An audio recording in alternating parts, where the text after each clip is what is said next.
What are we talking about?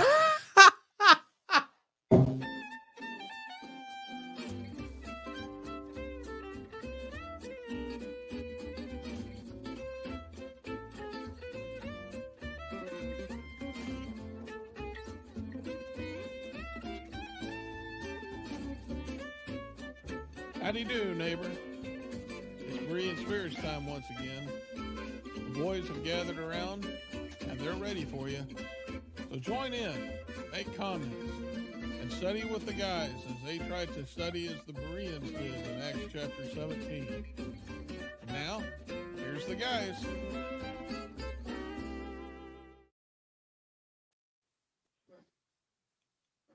Where'd Chris go? Anyway, good morning and welcome back to Berean Spirits, another episode of our weekly Bible study. I am Josh Thornhill with the Westside Church of Christ, and Chris is missing. He's disappeared on us somehow for some reason. So I guess we're going to just jump in here and go at it with just the two of us. I guess we'll see how that goes. That was weird. That is weird. Yeah. I mean, that was during the intro. He disappears. Yeah. Anyway, I'm sure he'll be back here in a minute. I guess he just didn't want to do the show. I guess. So anyway, to my, I guess that's on the screen. It's to my right. No. Anyway, to my right or on the other side of the screen is Richard Dotson with the Kearney Church of Christ in Kearney, Missouri. How you doing, Richard? I'm good, but I think I'm to your left. At least you're on my right, on my side. Okay, yeah. Well, I don't know. Well, from the way I'm looking, you're right to me. So anyway. Josh is being caught off guard here, so we both weren't prepared to host the show, and Chris disappeared during their introduction. I don't know during the intro of the show. I don't know where he went, but. Yeah, Josh just popped on in, and so there he is. There's Chris. Howdy. You just didn't want to do the intro. I did. I don't know what happened. That was odd. It was odd. How's everybody doing? Well, it's called technology. Yeah. Mm-hmm. Yeah, and blindness. That doesn't help any at all when it comes to technology. But anyway, my name is Chris Peltz. I'm the evangelist with the Southside Church of Christ. Y'all already introduced yourselves? We did. There you go. Unless they want to hear us introduce ourselves again. But. Oh, I doubt it. Man, oh man. Man, I tell you what though, the topic of the day, I'm just going to jump right into it since I don't know anything that y'all said that would be a good lead in. We were talking about you not being up on the show. Oh. Yeah. Yeah. Well, surprise. I'm here. It was a surprise. I mean, I was doing something else, and all of a sudden, I look up. Josh started talking like, "Where's Chris?" So yeah, it was different. I don't know. Yeah, I don't know what happened. That was odd. But anyway, all right. Well, let's. I changed my mind. That's what happened. There we go. There's a good lead in, right? No, we're going to talk about changing minds though today. And this is an interesting topic because I think it is one that sometimes we can become distracted with other goals, even subconsciously. And I kind of explain what I mean by that, because there's an old saying, we should be striving to win souls, not arguments. And sometimes we get lost in trying to win an argument to prove a point rather than our focus simply being on winning the soul of the individual that we are talking to. And I think the Ephesians are a great example of this in Revelation chapter 2, verses 1-7, because while they were refuting, it would seem, and hated the deeds of the Nicolaitans, which the Lord also hated, the problem was they had left their first love. And I think the idea of that is not only the love of God and love of their neighbor, but they were proving the Nicolaitans wrong. But what was the point? What was the point of it? And I think sometimes that's where we get caught up in trying to disprove arguments and use certain language to prejudice people against certain teachings, rather than simply proclaiming the truth, answering questions, answering arguments with love, with meekness, but with boldness as well, and really being focused on the goal of letting truth prevail and striving to win souls. So, how do you go about changing minds? And perhaps the first question with that would be, how do you not go about trying to change someone's mind? Josh, sometimes when you get into Bible studies and people are bringing up questions or making arguments, it's easy to lose focus. And so sometimes there are things that we need to really concentrate and determine within ourselves, that there are certain things that we don't want to do, that we don't want to say, for the purpose of moving forward in this Bible study.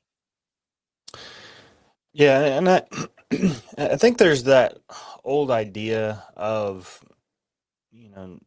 being so worried about winning the battle, you lose the war. I know you and I were, when I first moved to Tennessee, we had, we were visiting with someone, and he was talking about having a Bible study with somebody, and he just absolutely took him to town. And he came in, like, oh, I showed him, and then it's like, oh well, are you gonna study again? No, he ain't gonna study anymore. Well, what did you accomplish then? So I mean, there's a sense in which we can be so focused on winning that particular battle that we lose the war. Ultimately, as you said there, you lose the soul, which is not what we're seeking to do. And then I had a thought as you were talking there, and now it's gone. I can't remember what it was. But the idea though is that the gospel is offensive enough. People want to say that we should never ever be offensive, but the reality is the gospel is going to be offensive. The gospel is offensive to people who don't want to hear what the gospel has to say or what the gospel requires of us. And so you're going to offend people by simply preaching the gospel. Acts chapter 2, Peter preached that Jesus is the Lord, the Messiah, the Christ. And God has exalted him as both Lord and Christ. And he says, and they were cut to the heart. And some of them responded in obedience, and then some did not, of course. But we find that same case in Acts chapter 7 when Stephen preaches, and he calls them stiff-necked and uncircumcised in hearts and ears, and they were cut to the heart there too. But they responded in a negative way and stoned Stephen. So I mean, there's a sense in which the gospel itself is going to be offensive, but we can kind of take that and make it even more offensive by the way that we present it and the way that we try and talk to people about it. And so that's kind of really what we're trying to think about today, is how we can avoid adding unnecessary offense to the gospel and just let it be do the work that it's intended to do. And I've got some thoughts about that as well. But I think the idea is we're trying to not be overly offensive for the sake of being offensive. Right. Yeah. And Richard, sometimes there are arguments that people make that really distract from the goal of winning souls and proclaiming the gospel. And there are, ways or words, phrases sometimes people will use that do more harm than good, right? Yeah. Excuse me. I was eating walnuts before the show, and I guess some residue got stuck in my voice cords or something. But anyway, sometimes people try to drum up support from others who may be listening, and they may refer to your argument in some type of name, and it's not designed, the comment that they're making is not really designed to change your mind. It's just basically trying to drum up support against you by others. And it could be, trying to influence you into giving up some type of position by trying to associate you with something that they know that you're not, in agreement with. It's not dealing with the issue itself. And, some people call it name calling, labeling, various things of that nature. And sometimes, I think in some cases that can be right. I mean, there are times when people need to be identified as false teachers, for instance. But that's not usually where it starts. I mean, that's usually when somebody has made it very clear that they're going to accept a false position, and they're going to not regard the truth. They've, already have denied any attempts by others to try to teach them the truth. At that point, that's a different story. But we're talking about when someone comes up to someone and we find out there's disagreement, and we think that they're wrong. How do we change their mind? And name calling or labeling is really that's not a good thing to go to. The Apostle Paul, for instance, all through the book of Acts, and I actually did a study on this. It's actually in quite a few places. The most common one you probably know of is in Acts 17, when Paul, as his custom was, went into them and for 3 Sabbaths reasoned with them from the scriptures. And I think that needs to be the key right there, because that's what Paul did all throughout the book of Acts and other places. He would reason with people throughout the scriptures. And so he was making an attempt to show them that the gospel is reasonable, to try to show them that this is the true meaning. This is reasonable.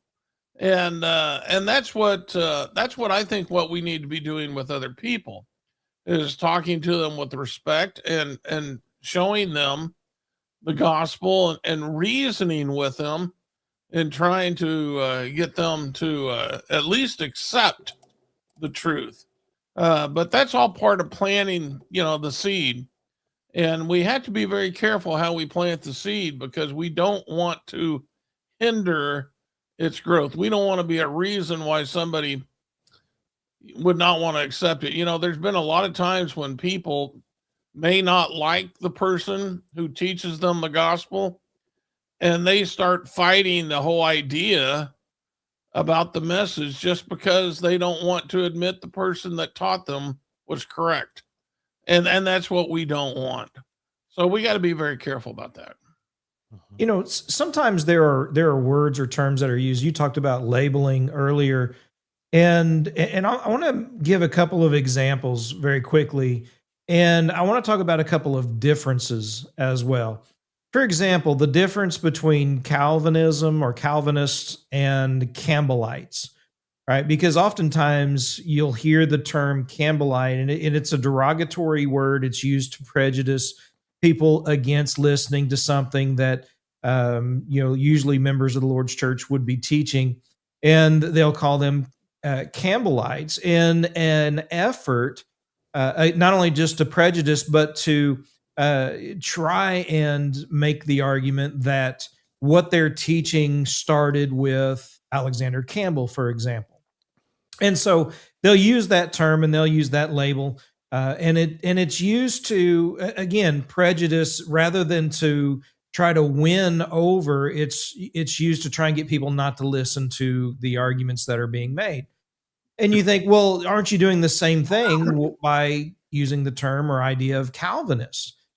And here's why I would say not necessarily, because usually and generally speaking, those that I've talked to embrace the idea of Calvinism and even that term. You have Presbyterians, which John Calvin was one of the founders, a co-founder of the Presbyterian Church. You have Reformed Baptists and others who embrace the idea and the term Calvinism and are proud to say that they are Calvinists. And so it's not being used in a way to prejudice someone against them. It's just simply pointing out this is what they teach, this is what they embrace proudly. And so it's not being used in a way, in a derogatory way, but rather in an informative way. Whereas a term like Campbellite or something like that would be used in a way that we would wholeheartedly reject and say, no, nothing we teach whatever began with or was from the mind of Alexander Campbell. That's just simply not true. And so so we reject that, but people want to use that to prejudice others against listening to us. Now, if someone came along and said, "No, I don't. I'm not a Calvinist," or you know, they reject that term, I think it would do us well not to keep bringing that up, especially if we're truly desiring to win them over to the truth. If they reject an idea that they should be rejecting, then move on. Don't keep forcing something that's only going to cause them to shut down and not listen to the other things that you have to say. Josh, go ahead. Yeah, there's a number of ways in which we have been misrepresented. We hate orphans. We don't believe in music. You know, all sorts of stuff. And and I think you're absolutely right. We need to be careful that we're not accusing people. Like just because somebody's Baptist and we want to say, "Oh, you believe in once saved, always saved." Well, maybe they don't, because there's some that don't. And so, you know, I don't like being misrepresented. Do you guys? No, yeah. You know, Mhm. and to those watching, do you like being misrepresented? Do you like when people assign positions to you that you don't agree with or you don't believe? I certainly would think not, and so we shouldn't do that to other people. I think very simply, kind of what Chris is saying, rather than just saying, "Hey, you believe this," do you believe this? And that's a simple way to come to an understanding of where they are and where you can then go and teach. Um, I will say though, you know, one of the things as far as changing people's minds, I think is important to remember is that there's going to be times where we're not going to be able to change minds. Through, you know, Jesus couldn't change the minds of the Pharisees. He preached and he taught and he worked with them and he tried to encourage them and he rebuked them and he tried to lead them to the eternal life that he was making available through his death, uh, and they rejected him. And then Paul in Romans chapter 9 and chapter 10, his desire for Israel is that they would be saved. But why aren't they? Because they've rejected the Messiah. And I think you have that principle in Isaiah 55, verses is it 8 and 9, 9 and 10, where God says, as the heavens are higher than the earth, so are my ways higher than your ways, and my thoughts than your thoughts. He says in verses 10 and 11, as the rain and the snow come down from heaven and do not return there without watering the earth and making it bear and sprout, and giving seed to the sower and bread to the eater, so will my word be which goes forth from my mouth. I lost my spot here. It will not return to me empty without accomplishing what pleases me and without succeeding in the matter for which I sent it. I think we've talked about this on this show before, but what he's saying there is when the word of God is preached, every single time it will accomplish, always it will accomplish what God desires for it to accomplish. And I know that that sounds weird because I can preach the gospel to somebody and they're just going to reject it. Well, the gospel accomplished what it was intended to accomplish. And what Isaiah is trying to show there is that the gospel is an invitation that is intended to draw some while repelling others at the same time.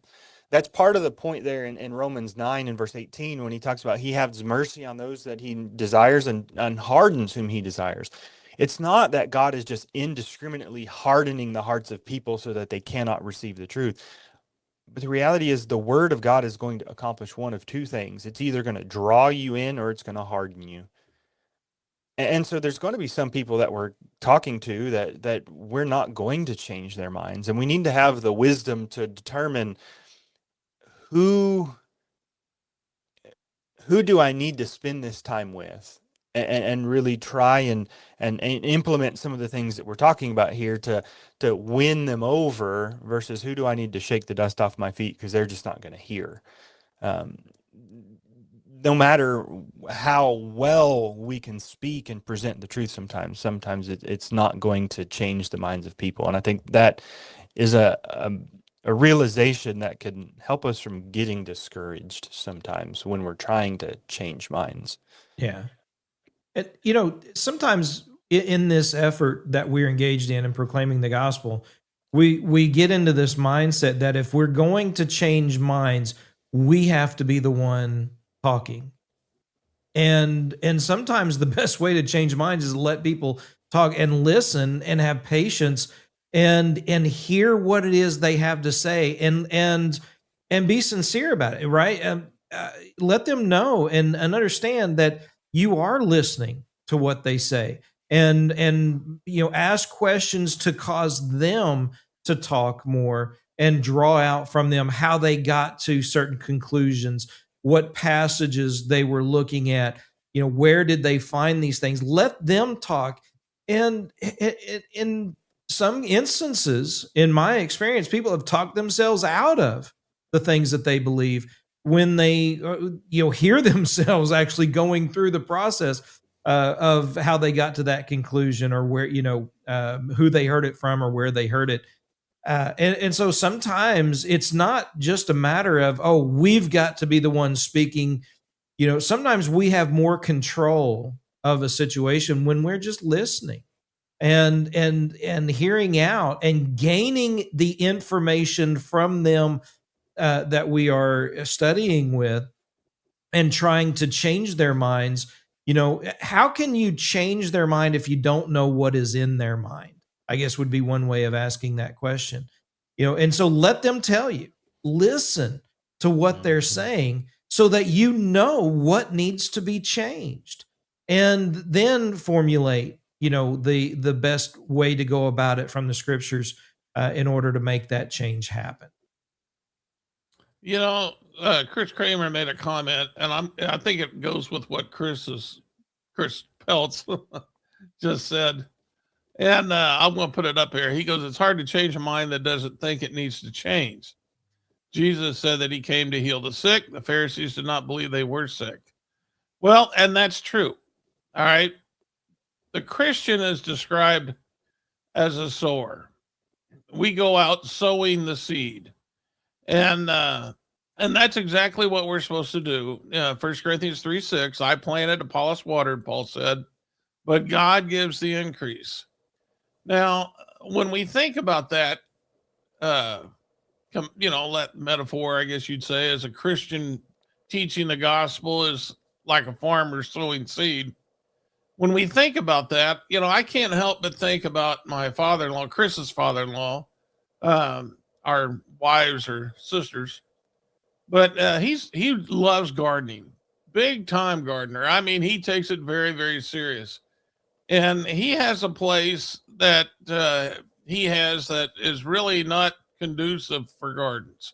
It's not a good soil. And so out in front of his garden is this huge pile. It's taller than me and Chris both. And it's just filled with rocks. And so, in order for him to sow the seed in this garden, he had to remove stones, he had to remove rocks.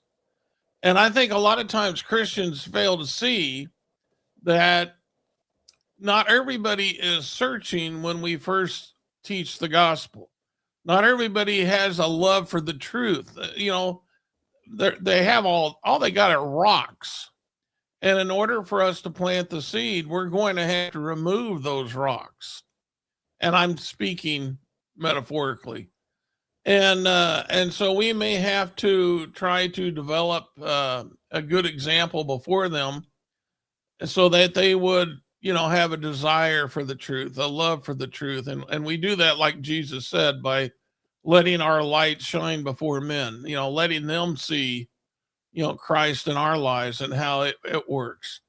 But sometimes we have to help people, remove those rocks that are before them, like the beliefs that they have.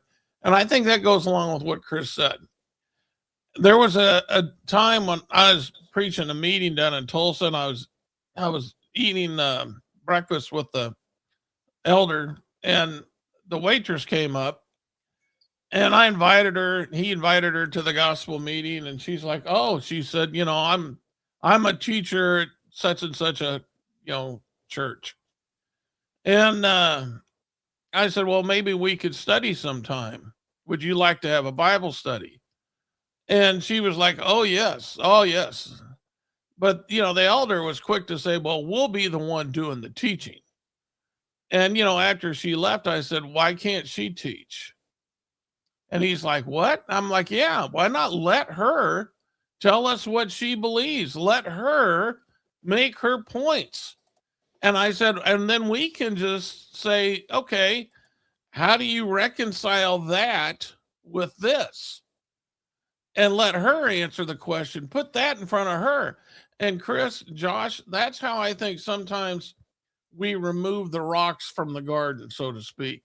We have to not quarrel with them, but we have to put things in front of them to let them to be able to, identify, I got a problem here with my convictions. How do I reconcile this? And I think that's a big part of it. Yeah. There's a couple of expressions that I think are have always been true. One, to Chris Kramer's point, would be you can lead a horse to water, but you can't make him drink. Well, in contrast to that, there's another saying, well, you can add a little salt to his oats to make him thirsty. And that's basically what we're doing, right? We're being that salt, that influence that is causing them to think, reconsider, or challenge them to, with their own beliefs and how they got to that point. And that's something that we need to be willing to do. One of the things that I love doing is gaining knowledge, gaining information, just learning new things.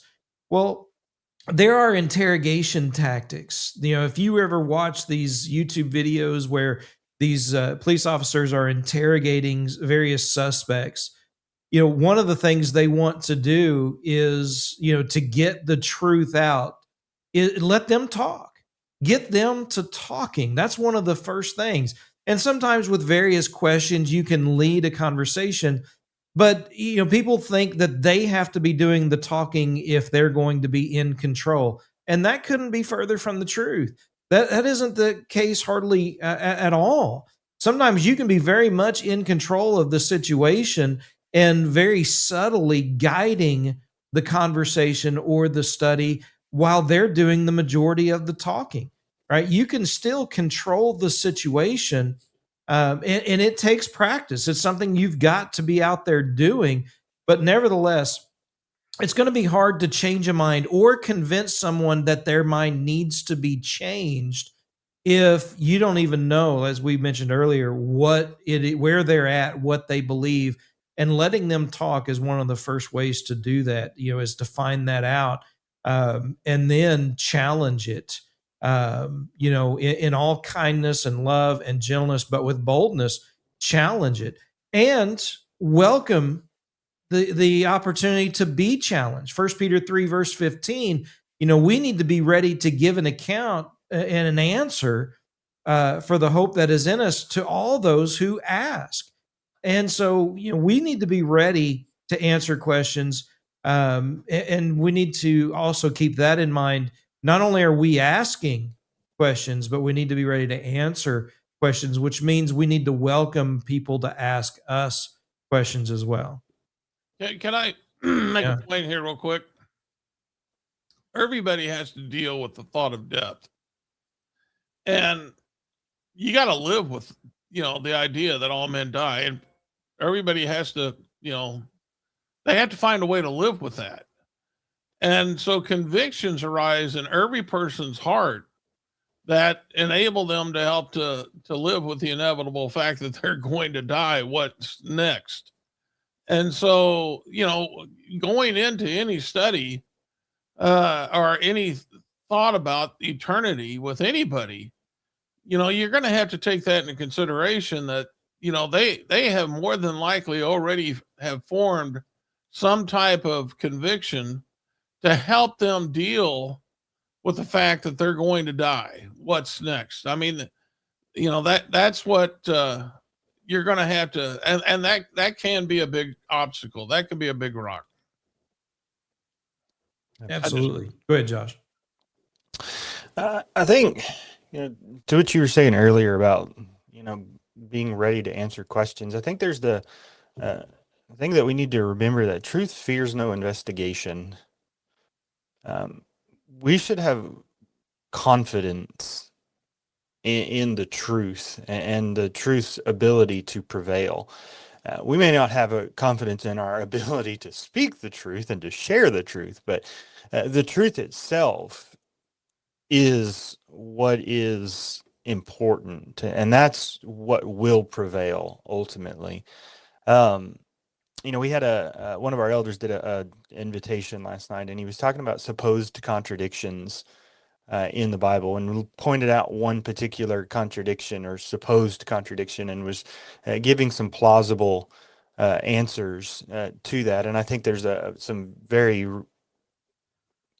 likely, very good solutions to that supposed contradiction. But anyway, the point that he was making at the end was, be willing to ask questions if you've got them. Be willing to explore and find the answer, because there are answers out there. So that's going to require an open mind in all of us in order to be able to do that. But I think there has to be a recognition as well of the fact that there are answers out there. We may not like the answers, but they are answers out there. I think one of the things that the skeptic, one of the failures of the skeptics is they act as if there's no answer whatsoever. They want to say that there is no answer, and the reality is they just don't like the answer. But there is an answer, and so we need to be willing to accept whatever truth is out there, but at the same time, be willing to investigate to determine what the truth is. And I think some of that requires having an open mind of ourselves, that we're not approaching this study from a standpoint of, I'm going to teach you and I'm going to show you the truth and I'm just going to whip you into the truth, but rather let's together open the Bible and study it to find out what the truth is. I think that approach, it makes a big difference in trying to change the minds of people. Yeah, absolutely. Go ahead, Richard. Let's see here. We got some comments. Oh boy, I'm way behind here. Chris Kramer, it's hard to change your mind that doesn't think it needs to change. Jesus said that he came to heal the sick. The Pharisees did not believe they were sick. I think I put that one up there. Yeah. Mm. Thomas, we've been studying discipleship. We have contrasted apologetics and evangelism. One post made the following. Like the sower, we can cultivate the ground. And then Thomas said, evangelism is planting the seed, while apologetics is preparing the soil to receive the seed. What do you think about that? Well, I think both of you have talked about that very thing. I mean, you talked about with our father-in-law, right? Preparing the soil, getting the rocks out, removing all of that, getting all of that done. But how does that take place, right? I mean, we can say that we got to remove these barriers, but again, I think in part, a majority of the time, it goes back to, the less is more aspect as far as your talking, your being the one to do all the talking. It can be more harmful than good, because you can put someone in a box that they don't want to be in, or don't believe that they would fit, or that you don't know where they're at. As we mentioned earlier, you don't know what they believe, what they agree or disagree with, maybe where they're going. As Josh pointed out, and I've run into a lot of people that are members of Baptist churches that do not believe in once saved, always saved, even though it's a core belief of the Baptist religion. Not everyone who's a part of that believes that. And you think, well, wait a minute, shouldn't they though? You think about even sometimes members of the Lord's church, you go to local congregations, you're going to find some people that don't agree with everything that is being taught for one reason or another, right? And so continual teaching has to happen, but the only way to know that is to listen. Let them talk. Sometimes people talk their way out of things. Sometimes, you can subtly introduce a new thought to them from the scriptures, and all of a sudden you go back another week or two later, and it's their idea, right? It's like, oh, this is what the scriptures teach. This is what I believe. And so sometimes just saying, well, since you believe this, rather than what do you believe, is really the best way to get to the point of removing some of those barriers and preparing the soil. Let them talk, and listen, so that you'll know what preparation needs to be made. And there are times, there's a passage, and I want to make this point because it came to me. I was having a Bible study not too long ago, and Proverbs 27, as iron sharpens iron, and I think it's talking about how a brother can, encourage his other brother. But a lot of people use that, and I think rightfully so, with Bible study. They talk about it at church, about brethren coming together to study the Bible. And that's like iron sharpening iron. But one thing we forget about that is when you're sharpening the blade of your lawnmower, for instance, that's metal on metal. There's friction. And there's going to be times when the person you're trying to influence is going to get upset because you probably, with the truth, are rocking their world. And they may get up in your face and they may yell names at you. Who knows how they're going to react. I've been kicked out of one guy's house twice in studying the Bible. And both times he asked me to come back. But yes, I mean, there's times when there's going to be friction, and you got to know how to prepare for that. Are you going to respond by quarreling? Because the Bible speaks against that. He says we're not supposed to react that way. Where's that in Timothy?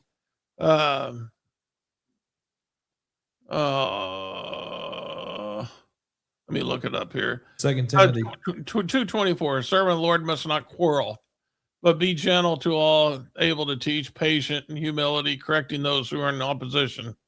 So we understand, that's we can't lash out at others when they yell at us, but they're going to yell at us. All right. When you rock their world with the truth, they are going to react. And I got to remind everybody, the Apostle Paul was holding the coats of those people who killed Stephen in Acts 7. He was holding their coats. So he played a big role in that. And then what do we know? He got converted. So, there's a process there where you're going to have to expect friction. And it's going to come. And how you react to that friction is part of teaching the gospel. You can't react like this is personal. You can't react like they're attacking you. You can't take it personal. You got to remember, what Jesus said to Paul. He said, "Why are you?" He was Saul at the time. "Why are you persecuting me?" Now, I'm sure a lot of those Christians were thinking, "Hey, I'm getting persecuted here." That's not the way Jesus saw it. Jesus saw it as you guys are not, you guys are killing Stephen. You're persecuting me. And that's the way he looks at it. And I think that's the way we all need to look at it. When friction takes place, if it was just me, I'd just let them alone. I'd say, well, if that's what you want to believe, go on. But it's because of my devotion to Jesus Christ and what I know about the truth, I'm willing to sit there and let them abuse me, because I want them to be saved. But we're going to have to we can't take it personal. We have to expect it and move on. Yeah. I think, Josh brought up, there are sometimes people just aren't going to want to change, and their minds, they're going to refuse to change. And there are those out there in various situations. I've studied with a young lady, and on another point, she came into the house and was asking my wife and I a personal question about something that she was thinking about doing. And, my wife told her, "No, really, I think you need to reconsider. I think maybe you ought to handle this situation this way." And then she asked me what I thought. And I was, this is what I think. We had, talk a little more. And then she asked my wife the same question again. This is really what I'm thinking about doing. What do you think? And my wife answered the same again. After another 5 minutes or so, she asked the same question again. As my wife began to answer, I just stopped her. I said, "What? No, Michelle, don't. She's not looking for you to answer her question. She's looking for you to justify what she's already determined she's going to do." Right. And she just it's like he knows me so well. and sometimes that's what the mindset that people have. They want others to justify their actions. And they want us to give some credence to what it is they're doing or what they already believe. And that's where our challenge comes in. That's where, our standing firm on the truth with all kindness, love, and boldness, we don't move from the truth. Whether they change or not is going to be up to them, right? We can't force that. But we can't, through frustration, give in, right? And just say, just whatever, yeah, you're fine. It may not be the best in judgment, but go ahead and do that. Listen, if it's wrong, it's wrong. And we've got to stand firm on the truth and let them, say, "No, I'm not going to listen to you, in spite of the judgments maybe, or the truth that you're presenting. I'm going to do what I want to do." And their true colors will come out, but it's got to be on them, right? And all that we can do is stand firm on the truth. There are Christians that hate confrontation. I mean, they run away from it. They despise it. And I'm going to tell you right now, there is no way you can do the Lord's work on this earth without accepting the fact there will be confrontation. It's going to happen. People are going to get mad at you. They're going to call you names. There's going to be persecution involved with this. Jesus said that.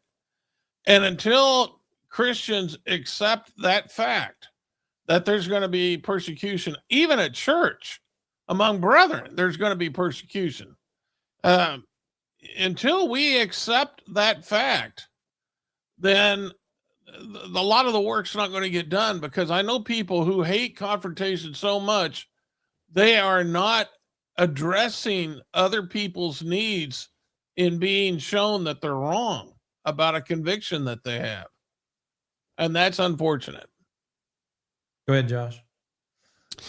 I would say as well, one of the important characteristics to have in this is patience, not expecting people to change overnight. There's a book, I don't really want to say the name right now, but in this book, the author details his conversion and the process that he went through to be converted. And what he shows is that the guy who was instrumental in converting him taught and taught and taught and taught, and he shows and he walks through his own mindset of accepting the truth, and how at first he was like, no, and but then as he started thinking more about it, eventually it kind of clicked, and eventually he realized, you know what, this is right, and this is what I need to do. That's where we kind of talked about earlier, the wisdom between knowing who we should have patience with and who we can need to shake the dust off our feet and move on. There might be a fine line there, but we don't want to give up on people too quickly either, and just assume that if they don't immediately accept the truth, that they're just the hardened heart that's not going to receive it. Sometimes patience is required, and we do need to spend some time and to put in the work in order to see the soil produce. I think that's part of why that cultivation is so important. The farmer does a lot of work in order to get that fruit that he harvests, whatever it may be. There's a lot of work and patience that's put in order to bear fruit there. And so it's going to be no different when it comes to the word of God as well. So practicing patience. Wasn't that the sentence placed, on Adam about when he tilled the ground, there'd be thorns? That, there was going to be a lot of work involved in it. Mm-hmm. It's just not cultivating the soil and planting the seed and everything just comes up so easy. There's going to be a lot of work in it. And I think that's probably why Jesus used that, as his comparison to what our jobs are, because, it's going to take a lot of work. It's just not having a cup of soil that you buy at the store and putting a seed in it and putting it on your kitchen, counter and watching it grow. It doesn't work that way in the real world. It's you got to care enough about people that you're willing to put in the work. Mm-hmm. And boy, I'm telling you what, it can be a lot of work. Yeah. I mean, communication is one of the struggles of relationships, right? And communication is something that we have to work on ourselves. We have to be willing to adjust, make changes, and change our minds sometimes on the approach that we take. Sometimes look at things, differently. And sometimes before we can change the minds of others, we have to be willing to change our own mind. And I'll give you an example of this. Romans chapter 1, verse 14 through 16. When Paul made the point to the Romans, as he's writing here in Romans chapter 1, he says, I am indebted to the Greek and the barbarian, to the wise and the foolish, and to you who are in Rome also. And then he goes on to say that I'm not ashamed of the gospel of Christ, for it is the power of God unto salvation.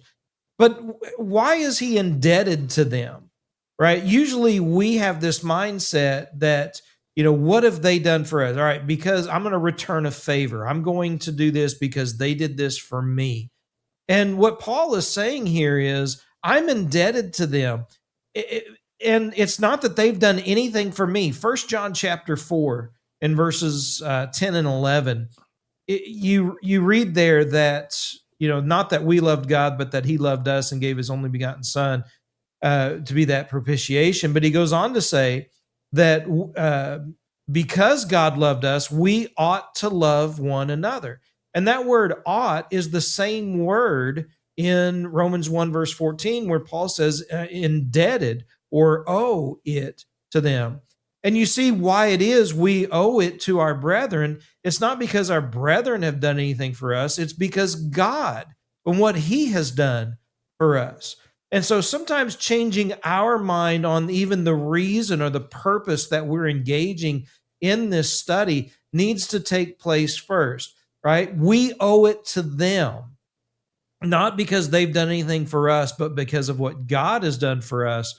We owe it to them, those around us, to do our best to try and bring about a change in their life for the salvation of their souls. Amen. Yeah, I agree with that. I think, I don't know, I can speak. Well, I can speak, for me and Josh, especially. Chris, you were taught by your wife, but the Lord put the silver spoon in my mouth. I was raised by Christian parents, and I have had biblical teaching all my life, and I was led to the truth by the Lord all my life. And that's to be said for very few people, very, very few people. And I think, what the Lord said, to whom much is given, much is expected. I think there is an indebtedness to others, knowing that the Lord has placed you in a position where you can help a lot of people because where the Lord placed you in this world. And so you owe it to them because God loves them, yes, but because the Lord expects more of you. You got to get out there and do this. And I do think that there is an indebtedness to the Lord for all the things he has done for us, not just what he did for us on the cross, but of all the spiritual blessings that we have in Christ, and understanding that not everyone has been blessed as richly as others.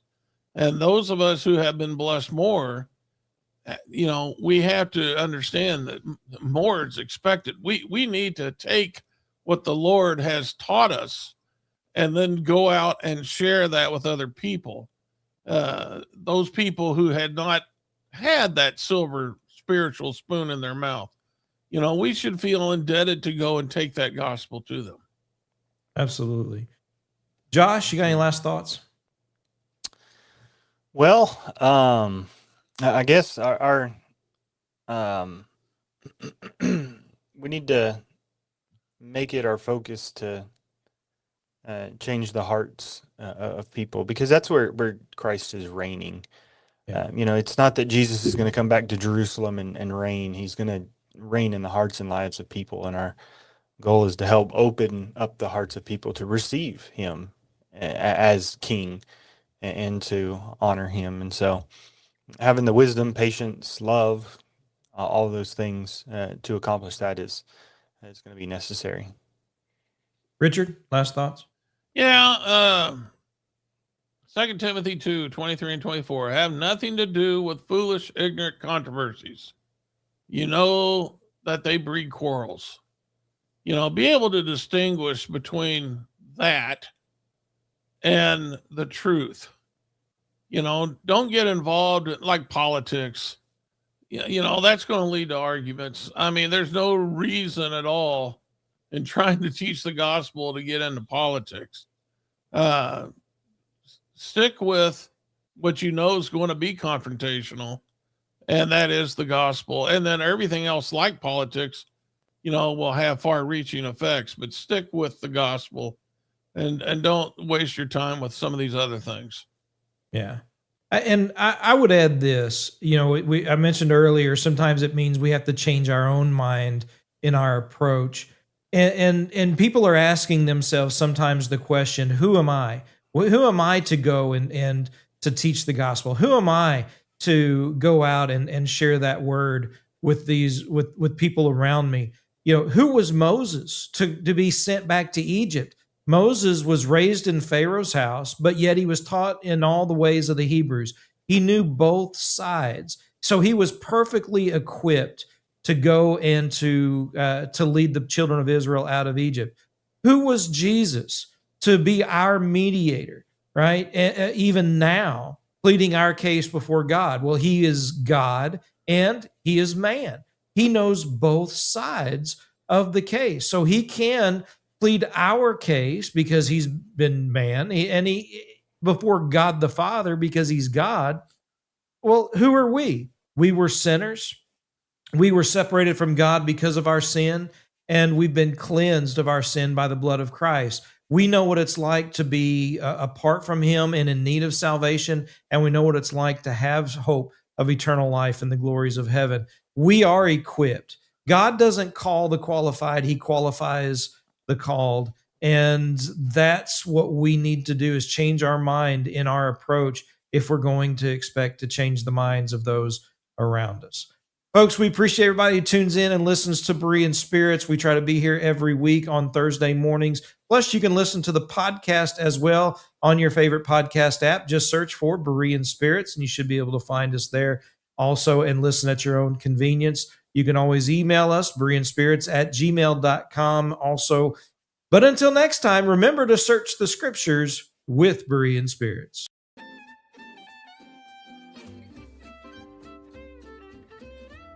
Well, folks, that's all for today. Don't worry. Lord willing, the guys will be back next week for another Bible study on Berean Spirits.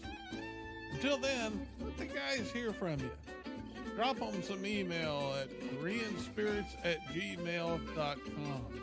They'd love to hear from you. Until next time, let's keep studying that Bible.